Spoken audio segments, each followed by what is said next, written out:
বিওয়ান আজকে রান্না করা হবে রুই মাছের ঝোল।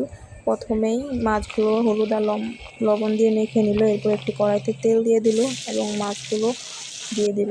এরপর মাছগুলো ভাজা হয়ে গেলে নামিয়ে নিল, লাল লাল করে ভেজে নিল মাছগুলো।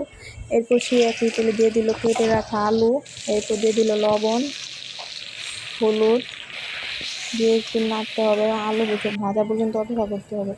আলু ভাজা হয়ে গেলে নামিয়ে নিল, আবার সেই তেলের মধ্যে জিরে তেজপাতা সম্বার দিয়ে দিল, এরপর দিয়ে দিল কাঁচা লঙ্কা বাটা, এরপর দিয়ে দিল হলুদের গুঁড়ো মরিচের গুঁড়ো।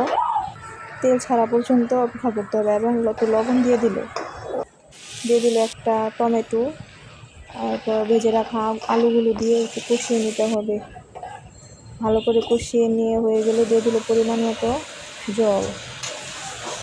জল দিয়ে একটু ফুটিয়ে নিতে হবে। এরপর ভেজে রাখা মাছগুলো দিয়ে দিতে হবে। শুকনো খোলায় জিরে তেজপাতা এবং চাল টেলে নিয়ে সেগুলো বেটে সেই ঝোলের মধ্যে দিয়ে দিতে হবে এবং 5 মিনিট মতো জাল করে নিতে হবে। 5 মিনিট পর ঝোলটা গাঢ় হওয়া পর্যন্ত অপেক্ষা করতে হবে। এরপর তৈরি হয়ে যাবে আমাদের রুই মাছের ঝোল। সবাই অবশ্যই ভিডিওটা লাইক কমেন্ট এবং শেয়ার করবেন। সবাইকে ধন্যবাদ।